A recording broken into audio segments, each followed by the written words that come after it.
Welcome to Dungeon Craft, where we take the best ideas from new generic fantasy RPGs and the best ideas from older generic fantasy RPGs. Mix them together in a blender and see what kind of strange protein shake we can come up with. If you're not familiar with this channel, when I first started, I presented a dungeon called the Caves of Carnage.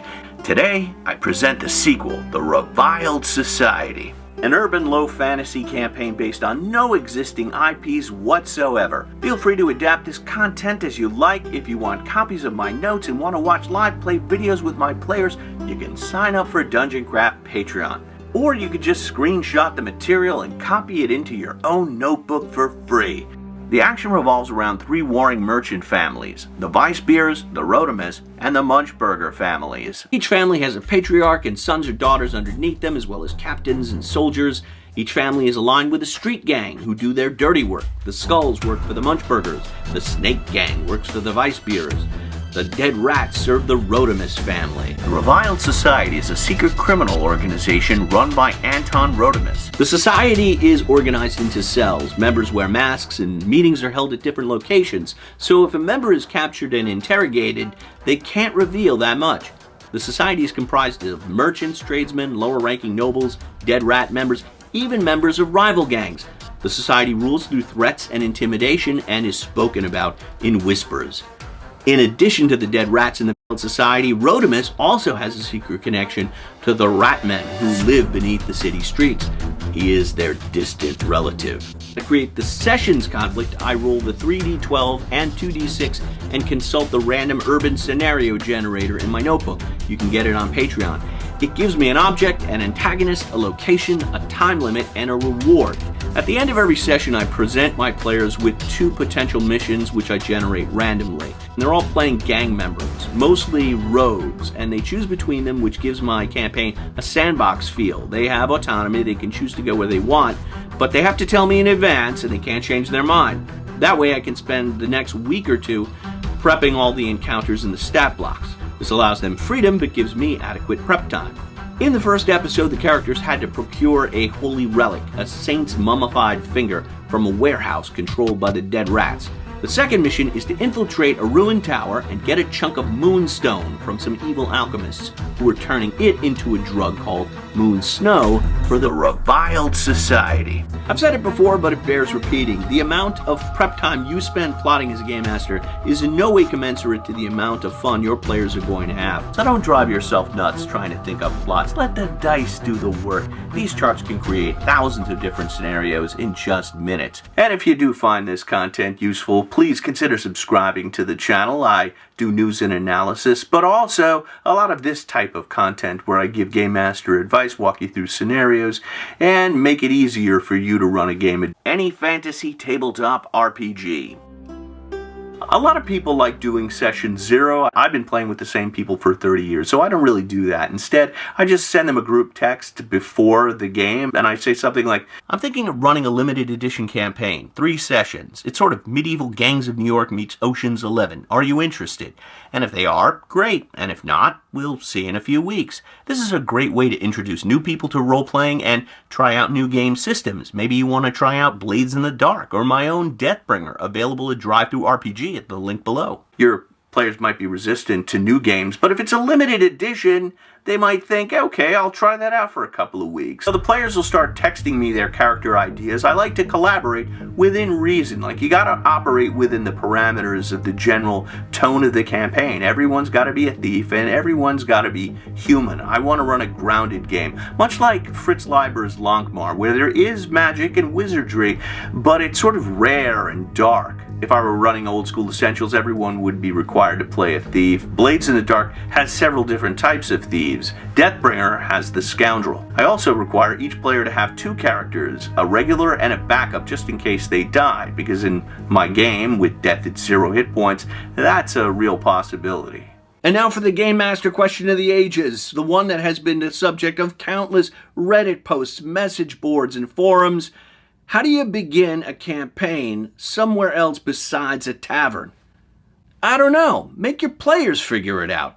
Ask them, how did you meet? Are you siblings, cellmates, ex-lovers, childhood friends? Marianne is a duelist and Raven, an out-of-work actress, is her second. Klaus is a bounty hunter who was himself a criminal, and he strangled his jailer, and Gretel was his cellmate. She's able to pick locks, so she was able to free them from their irons, and they met Helga on the road. Problem solved. Then I ask a series of personal questions, beginning with I turn to a life of crime because, followed by I will immediately fight over, and they have to list two things that they will just instinctively throw down for. One fear or weakness is I allow them to choose between gambling, substances, a mild phobia, personal tie, or a romantic relationship. I stress I'm not going to make this a debilitating condition like every time they walk through a tavern they have to make a saving throw or they have to have a beer. I'm just asking them for a personal weakness, a vice in which they indulge that makes their character a little different and gives them some sort of flaw. I will fight to the death for. Even criminals have a code and people they love. And I would never want my friends to know about. This one is so juicy, and my players didn't disappoint. Gretel lost a lot of money gambling, and because of this debt, her sisters are now indentured servants of a cruel noble. On the night of her wedding, Marianne fled with the dowry, and the guy she is supposed to marry is still after her. This is pure Game Master gold. I could do so much with these stories.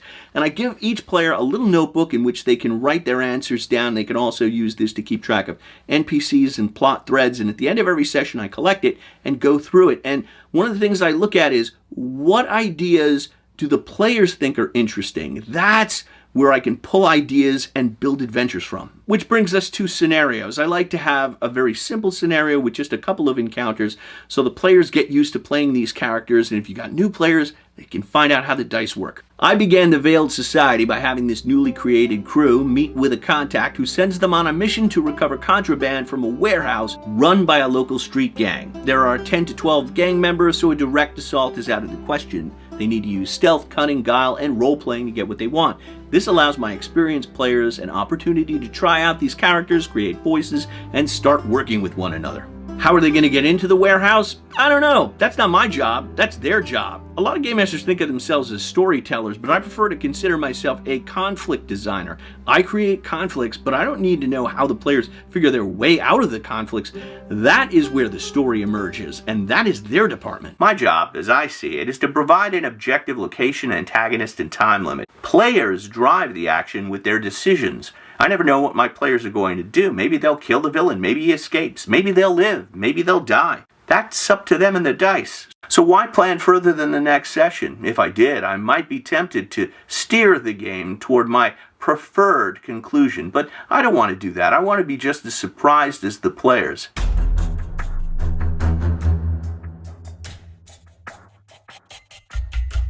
Today I'm going to show you a literally unbalanced encounter called the Leaning Tower of Death. I'm also going to be referring to the GM section of Index Card RPG, which is one of the best GM sections ever written. Link to that below. This is my notebook. Everything I need for the scenario is on this one page because I hate flipping. And all the PCs are rogue types. At the end of each session, they are given a choice between two jobs determined randomly by my urban scenario generator on the left. The mission they chose was to steal a chunk of moonstone from some evil alchemists in a ruined tower.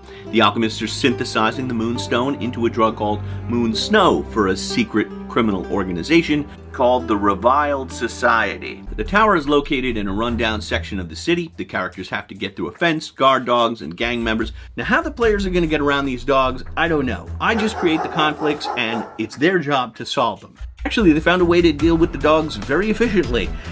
But I'm not going to tell you what it is in case there are any animal lovers out there. Suffice it to say the dogs weren't that much of a problem. They made their way up the tower stealthily, avoiding the guards when they could, taking others by surprise. The laboratory is on the top floor and contains 2 guards and 2 evil alchemists versus my 5 players. And this is where I employed the Index Card RPG 3 T's strategy. From page 85, the 3 T's are timer, threat, and treat. Treat first. The treat is the moonstone. It's the MacGuffin. It's worth 240 gold pieces if the players can deliver it to their handler in 48 hours. Timer. When the characters attack, the alchemists stop mixing their potions and defend themselves. They're at a very critical moment in the synthesis process when the moon snow is highly unstable. D4 rounds after the first round, the chemicals explode in a massive fireball and the tower collapses, save natural 20 or die.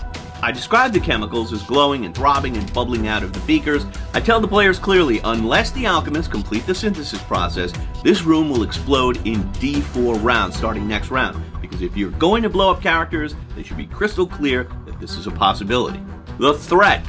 2 guards, same level as the PCs, which in this case is first. 2 second-level alchemists, who are effectively wizards who just use potions instead of spells. The room is filled with drug fumes, even though the windows are open. The guards and the alchemists are wearing special masks to protect themselves. Every round, the PCs must save Con DC 11, or the characters begin to hallucinate, and all attacks are at -2 for the rest of the encounter. It's also cramped. If they use weapons, a roll of natural 1 results in volatile chemicals being smashed and a rapidly spreading fire. D4 rounds later, the room explodes. If they use fists, they do not incur this penalty. Any natural 1 on a firebolt or an eldritch blast or any explosive spell results in a fireball explosion and again, a tower collapse. And again, I tell the players very explicitly before they cast spells, because the characters would be smart enough to know this. The tower is leaning and can't support this many people at the top. Anytime a natural 20 is rolled by the players or the DM, someone gets slammed into a wall and the tower shifts. On the third natural 20, it collapses.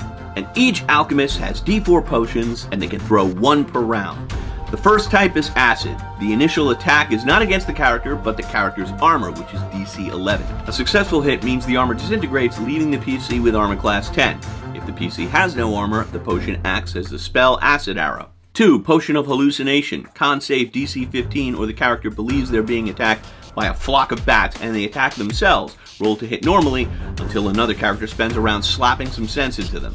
3. Potion of Feebleness. Constitution save 15, or the target's strength is reduced to 3 for an hour. 4. Red Gas. Con save 15, or the target's con becomes 3 and they lose any bonus hit points for an hour. If you really want to mess with established players' heads, don't attack their hit points. Attack their equipment and their 3 to 18 ability scores. This will freak them out. Now with all these threats, you run the risk of things slowing down as the players shift into strategy mode. Don't allow them too much time to overthink what is supposed to be happening in a matter of seconds. Give them a countdown. What's your character doing in 5, 4, 3, and move to the next player. And don't play with the grid. Anyone in this small room can attack anything, although the guards are blocking the alchemists. Is this encounter fair? No.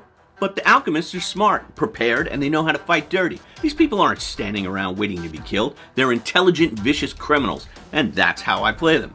But because they are smart, they're open to negotiation. After a couple of rounds, my players cut them a deal. Give us the remaining moonstone, and we'll let you keep the moonsnow you've already made. They called for a morale check, and the alchemists failed, so they took the deal, and the fiery explosion was averted. Don't misunderstand me. I'm not saying this is what all players should do. This is what my players did do. I don't think of solutions. That's my player's job. And I don't design balanced encounters. I design challenging encounters that can't always be overcome with brute force or what's on a character sheet. That's what this encounter does. It forces the players to look beyond their sheet, assess risk, adapt to the environment, and find creative solutions. Part 2 of the Reviled Society airs next Tuesday. I'll see you then. May all your rolls be 20s. Deathbringer here. Subscribe, you fools, for more flaming torment. That's not the copy. I mean, subscribe for more cool gaming content. You tried reading the copy with a visor on. Anyway, you can get extra content on Patreon and my Deathbringer game at the link below. Now watch more Dungeon Craft.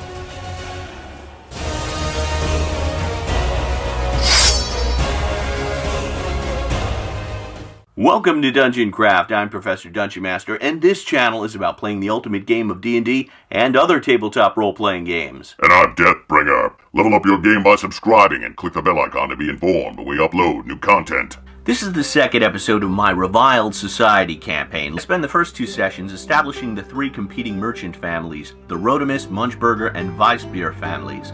Like the Capulets and the Montagues, the enmity between these families and their retainers occasionally spills out into open warfare in the streets. The titular society is a secret criminal organization led by Anton Rodimus, the ruthless patriarch of the Rodimus clan. His ultimate goal is to get the Munchburgers and Weissbiers to destroy one another. The player characters are all rogues. Marianne is a duelist who broke her arranged marriage and stole her dowry and herself from her would-be husband. Gretel is a gambler whose debts to a noble resulted in her sisters being forced into his service. Raven is an out-of-work actress wanted for an offensive portrayal of a vain countess. Helga, a bodyguard who lost her job when her employer was killed. And Klaus, a bounty hunter who's a wanted man himself. Together they comprise a crew of high-end thieves who will unwittingly become entangled in the machinations of the Reviled society. In the last episode, I showed how I give each of my players a tiny notebook in which to write their backstories and take notes. I collect these books at the end of the session to see what interests them and what connections they're making. Today I'll show you how I weave those notes and backstories into the main plot.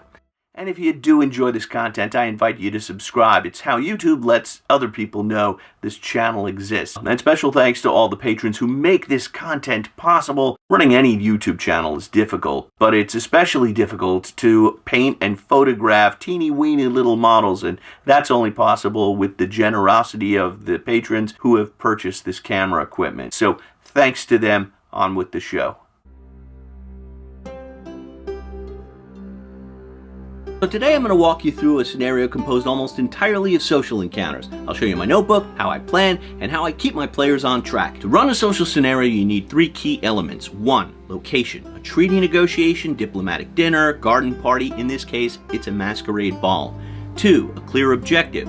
The player characters have to steal a rare bottle of wine. 3. You need to set the proper tone, making it clear this is a social event and characters can't just hack their way out. There are 3 warring merchant families in the city, the Rodimus, Munchberger, and Weissbier families. Every year, the patriarch of the Rodimus family, Anton Rodimus, throws an opulent masquerade ball. Now, Anton collects wines. The player characters, a gang of thieves, are hired by their mysterious contact, Goldface, to steal a rare elven wine. We'll call it the Amontillado, because I like literary Easter eggs. If possible, they're to leave no trace of the theft, so no pile of dead bodies laying around. There are 2 keys to the wine cabinet. One is held by Rene, the head butler. The other is held by Anton Rodimus himself. But because he's in costume, no one knows what he looks like, so the players will have to roleplay to find him. The player characters will infiltrate the event in 3 teams. Team 1 will pose as guests. They will be provided with a forged invitation to the masquerade that admits 2 of them to the ball. Team 2 will pose as their driver and manservant. They will not be permitted to attend the ball, but can attend a separate party for the guest servants in the coach house. There they must ingratiate themselves with the servants, gather rumors, and search for any secret entrances. The final character will infiltrate the staff using a forged letter of recommendation. It's a big party, so they need to hire additional staff for the evening. It's the perfect opportunity for any rogue. Now, because someone's going to ask, why doesn't the rogue just pick the lock? Because there are 2 locks, the standard cell key and a padlock. Same key, but since lock picking takes time and with servants constantly coming and going into the wine cellar, there's too great a chance for discovery. None of the characters are permitted to wear armor, weapons, or carry any magic items. It's a masquerade ball, not a military conclave. How are they going to get the key and steal the wine? I don't know. As I said in my previous video, they're the protagonists. It's their job to protect. My job is to plan carefully so that no matter which NPC they talk to, I kind of know what they're going to say. Preparation is key. In my notebook, I've sketched out the family trees of the 3 merchant families so I know all their names and what they import in case anyone asks. Everything I need to run the scenarios are on these 2 facing pages to eliminate flipping. I include a flowchart, map of the house, a list of NPCs present, and canned speeches, aka box text. The map is abstract. I'm not interested in exact dimensions. It's more like a flowchart. I'm interested in who is where and the points of access. Group 1 has access to the main room, library, gallery, and billiard room. The rogue, disguised as a servant, has access to those rooms as well as the kitchen, cellar, and these secret doors used by the staff to discreetly move about the manor. The final group can gamble with the other coach drivers, or they can explore and find the secret door in the stables. This leads to the sub-cellars, sewers, guard room, and the wine cellar. My flowchart helps me keep track of who's where. It's written as bullet points, so I can move from bullet to bullet, cutting between the groups, permitting everyone to watch, but not to comment or communicate, heightening the dramatic tension. The bullets include snippets of conversations the characters may overhear. They also include events that are initiated by the NPCs. At one point, Stefan Munchberger gets into an argument with Lucia Weissbier, and she throws a glass of wine in his face, and they both storm off. And the next night, Lucia is going to be found murdered, and Stefan will be the main suspect. And this scene establishes the tension between them. The canned speeches include Goldface, Anton, and a list of 20 rumors, some false, some true. I don't like reading box text, so I rehearse the speeches ahead of time so they seem natural and I don't leave out any critical information. So this is what happens. At the party, Klaus overhears a conversation about a criminal organization called the Reviled Society, who secretly control the moon snow distribution in the city. He and Marianne also meet with Wolfgang, Anton's oldest son, an entitled, arrogant bully with the world's most annoying laugh. I modeled it on Tom Hulse and Amadeus, and they hated this guy instantaneously. Anton spots Marianne and is immediately smitten. He cruelly sends his mistress Dagmar to her quarters so he can put the moves on Marianne. Humiliated, Dagmar goes to her chambers where she weeps bitterly, and Gretel observes this, and this will be important later. Anton asks Marianne to dance, and she accepts, using the opportunity to pick the key out of his waistcoat pocket. She succeeds, and hands it off to Gretel, who steals the wine from the cellar, passes it to Klaus, who passes it to Raven, who places it in a secret compartment in their coach. While all this is happening, Helga finds a secret door in the stable leading to Anton's dungeons, which can also be reached via the wine cellar. These dungeons connect to the sewer, so now the party knows a secret way to enter the house, an important detail for later. While the wine is being stolen, Anton gives Marianne a tour of his portrait gallery, which includes all of his dead ex-wives, and his betrothed, who happens to be Marianne herself, although he does not realize it because she's still wearing a mask. Remember Marianne's background, how she stole her dowry and fled an arranged marriage? Anton was the guy her father had arranged for her to marry.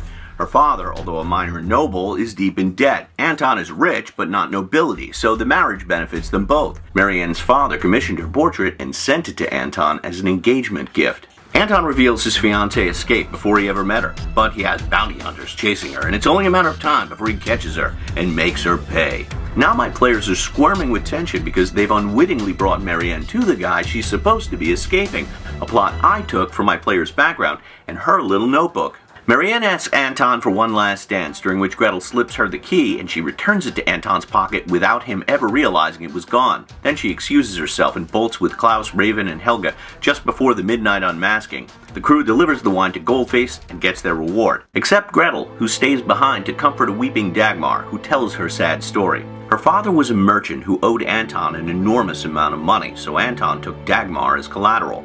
Before her father could pay his debt, he took a heart attack and died, and Dagmar has lived as Anton's mistress ever since. Anton is cruel, and Dagmar suspects he murdered his 4 wives. She says when Anton finds another woman, he's going to murder her as well.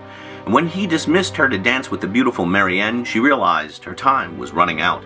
Dagmar's story parallels that of Gretel, whose sisters are trapped in a similar situation. Again, a plot I took from the player's notebook. So that's it? The players get away with it? Not by a long shot. Gretel's player decided it would look too suspicious if the wine disappeared along with the newest member of the staff, so she decided to continue to work at the Rodimus mansion. There are a number of secret passages the servants use to travel throughout the house, allowing Gretel to spy on Anton and his sons. The next day, Anton discovers the wine is missing and has his head butler Rene line up the entire staff and says, "One of you has stolen something from me. Something of great value. I'm going to count to 10. If you confess and reveal the names of your accomplices, your punishment will be less severe. If you persist in your deceit, I'll see you are hanged. 1, 2, 3. At this point, Gretel's player wasn't sure what to do, and the rest of the players are yelling at her like it's The Price is Right. But when Anton got to 8, a maid flung herself at his feet, begging for mercy and confessing, "I did it, my lord," and she takes out 2 silver spoons. She confessed she stole some silver flatware to pay for her sick child's medicine. Anton, believing she's also involved in the wine theft, orders her to be dragged to the dungeon and tortured until she reveals the names of her accomplices, then dismisses the other servants with a warning not to say anything. Now the players have a moral conflict. The maid is going to be tortured, possibly to the death, for their crime. Are they going to let it happen and let her child die, or will they rescue her? This actually split the party. Gretel, Marianne, Raven, and Helga snuck into the dungeon via the secret door to rescue the beleaguered maidservant, and Klaus stayed at home. As soon as they entered the chamber, I tossed the D4 timer die. That's how long they have until the maid dies. They managed to surprise and kill the torturers and wound Wolfgang, although he was able to escape. Still, they were able to free the maid with a round to spare and make their escape through the sewers. This is how I do encounter design. It's not just about defeating a monster. There's a time limit to add suspense and an emotional component. The characters aren't motivated by gold or glory, but by guilt. This poor woman is suffering for their crime. Not only did they rescue her and not get any money, they gave her a couple hundred gold pieces so she could get her son the medicine he needed and start a new life in a different city. And that is why my players are awesome. If you enjoyed this episode, be sure to tune in next week for the conclusion of the Reviled Society, get my Deathbringer rules at DriveThruRPG, and access to my notebook on Patreon. Until then, may all your rolls be 20s. Deathbringer again. I got the wine and I want my 200 gold pieces. There was supposed to be 0 body count. No one can count the bodies if there are no witnesses. Now click on these videos for more dungeon craft.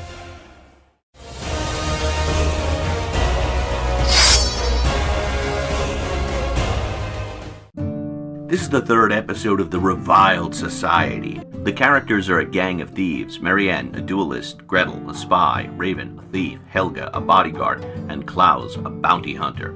They're all second level, and the world is gritty and low magic, similar in tone to Fritz Leiber's Fafhrd and the Grey Mauser stories. In episode 2, the characters infiltrated a masquerade ball at the house of Anton Rodimus, the head of one of the city's 3 competing merchant families, and they stole a rare bottle of wine from his wine cellar. They managed to escape, but one of Rodimus's maids is mistakenly blamed for the crime. Feeling guilty, the characters return to the mansion to rescue her, escaping through a secret door into the sewers. As the session opens, they're searching for a way out and chance across the corpse of a young woman and recognize her. She is Lucia Weissbier, a member of the Weissbier merchant family. She has bruises on her throat, and the characters will recall her seeing her argue with Stefan Munchberger earlier this evening at the masquerade ball. How could you do this to me? What the hell is wrong with you? The characters find a number of clues. On the ground nearby is a handkerchief embroidered with the initials SW. Lucia also has a lock of red hair under her fingernails, which are encrusted with blood, indicating she may have scratched her assailant. There's also a ladder leading to Lucia's townhouse, and there is pitch on the rungs. If the characters ask, or if they have a seafaring background, they recognize it as the pitch used for sealing boats. In a mystery, I always recommend including 3 clues. That way, if the players don't pick up on one, there are other ones to guide them in the right direction, and I talk about this in my video, How to Run a Mystery, link to that below. The ladder leads to Lucia's townhouse, where they find signs of a struggle. The house has been ransacked, the valuables have been stolen, and the door is open, and within just a few moments, the watch will arrive, and the characters will have to flee if they want to avoid being arrested. The pitch should lead the characters to the waterfront. At the wharfs, if they ask around about a guy with red hair, "That sounds like Red Hans to me. He was throwing a lot of money around yesterday night at the Blue Water Mead Hall. Said he hit a big payday. Come to think of it, he did have scratch marks on his face.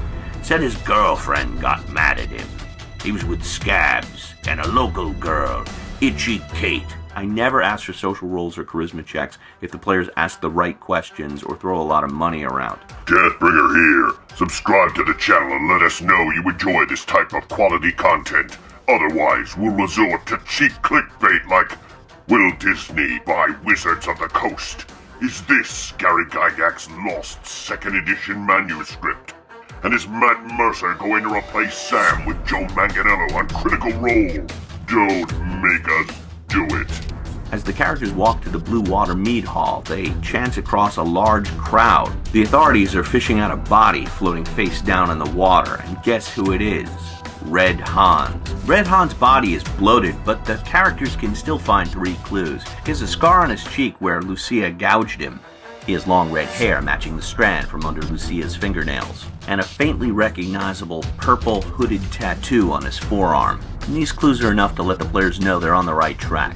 At the Blue Water Mead Hall, asking for Scabs or Itchy Kate leads to an upstairs room that rents by the hour. As the characters approach, they hear a scream. They enter to find Scabs dead with a dagger in his back. Itchy Kate points to an open window. The fog is so thick the characters can't see 10 feet in front of them, but they can hear the assassin's boots on the slate tiles and pursue him.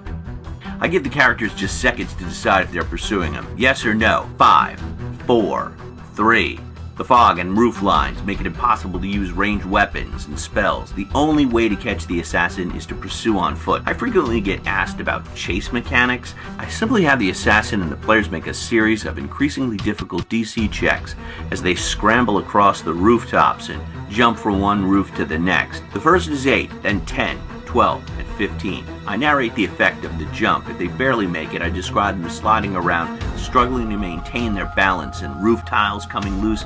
If the character fails a roll, they don't fall off. They come to a gap where they feel they can't make it and freeze up, and they're out of the chase. They only fail on a roll of natural 1, and they must save DC 15 or take 3d6 falling damage, and I describe them sliding down the roof, clawing at the tiles in the gutter, desperately trying to save themselves. Again, they're out of the chase. If they succeed at the roll but the assassin fails, they catch up to him. It becomes a rooftop fistfight with both parties having disadvantage. A natural 20 means the target gets knocked off the roof and must save or take 3d6 damage. If the assassin falls, he's killed. If the assassin and the characters make all 4 rolls, he drops down to an exterior staircase and the chase continues on foot, ending on the frozen river. At the start of combat, I toss a D4 timer die. When the time runs out, the ice cracks and anyone still on it is going to fall into the water and probably drown. Both the assassin and any PCs get disadvantage because the ice is slippery. If anyone rolls a 1, they fall into the river and under the ice. If anyone rolls a natural 20, they knock their opponent into the freezing river and under the ice.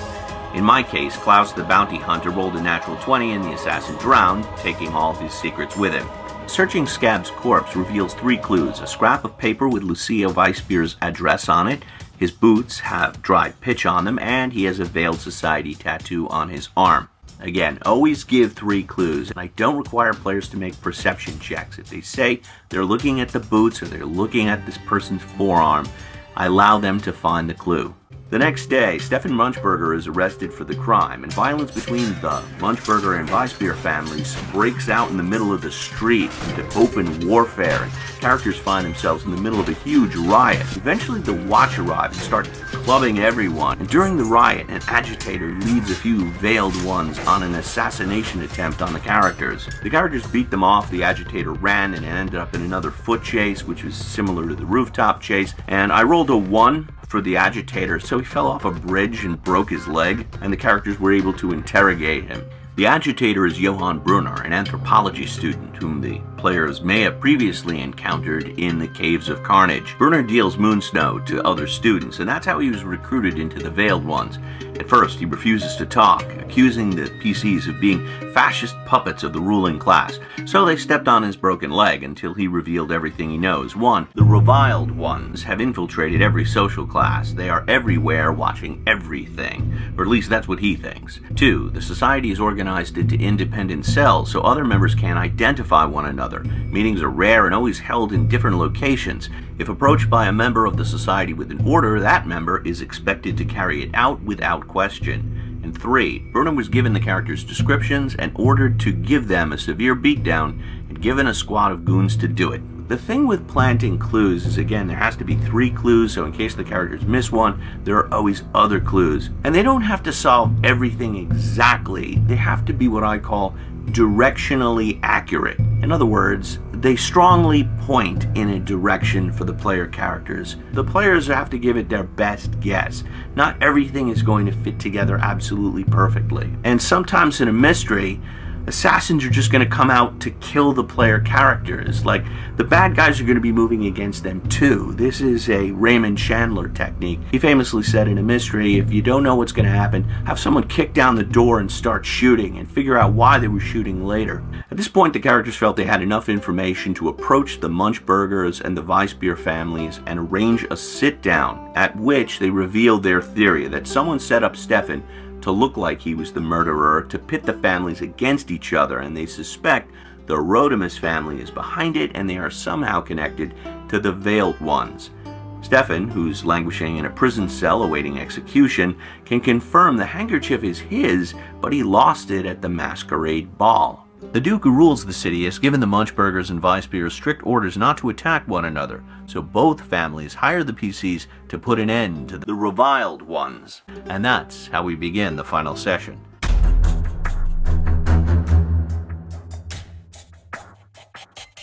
Before the final session, I asked my players what they wanted to see in order to make them feel satisfied. And they told me they want to see the society and its plot exposed. They want to know who the leader is. They want to get revenge on Anton and Wolfgang, who they suspect of being the leaders of the society, and in fact that's true. And they also want to resolve the plot with Dagmar, Anton's mistress. They've taken a soft liking to. She owes Anton a lot of money, and they're trying to help her escape indentured servitude. So those are the plots that they want to see resolved. So I said, okay, and I went to work in my notebook to try to bring those elements together to a successful resolution. So here's my DM's notebook. As usual, I use control panel format with everything I need for the evening on facing pages. Each color of the flowchart represents different characters or pairs of characters. I actually enjoy splitting up the party and alternating between each group.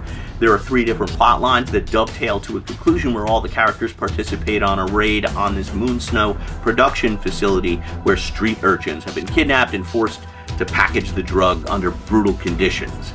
The drug lab is highly explosive, so the characters can't just blow it up because there are a dozen children working in the adjacent room. And I realize this is not going to be a deterrent for some groups, but my players have something of a conscience, so they rescue the children before blowing the place up. The players, having destroyed the drug lab, anticipate the society will call an emergency meeting to discuss the situation. Gretel, who still works as a maid in the Rodimus household, uses the secret door in Anton's office to spy on a meeting between Anton and his sons Wolfgang and Dieter. I suspect we have a spy in our midst, in this very household. But father, who would dare betray us? There can be only one. Dagmar. She must be conspiring with that band of adventurers. Take her to the dungeon. At midnight we will hold a meeting of the Veiled Ones at the Temple of the Horned Skull. There we will make an example of her so that everyone knows the cost of betrayal. They leave, and Gretel finds the location of the Temple of the Horned Skull on the map on Anton's desk.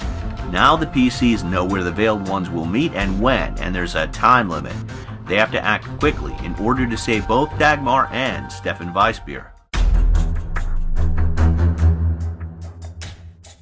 They convince Johann Munchberger to lend them support and conduct a raid, so he sends a couple of dozen Munchberger nephews and cousins to bust heads. Meanwhile, the characters infiltrate the meeting in robes they get from inside Anton's house. Now the stage is set for the climax. Anton pronounces his death sentence shortly after midnight. I toss the D4 timer die. That's how long it'll take for the executioner to strangle Dagmar to death. At that exact moment, the Munchbergers burst in the door, but because the characters are disguised, they can't tell the bad guys from the good guys, so it's a massive free-for-all.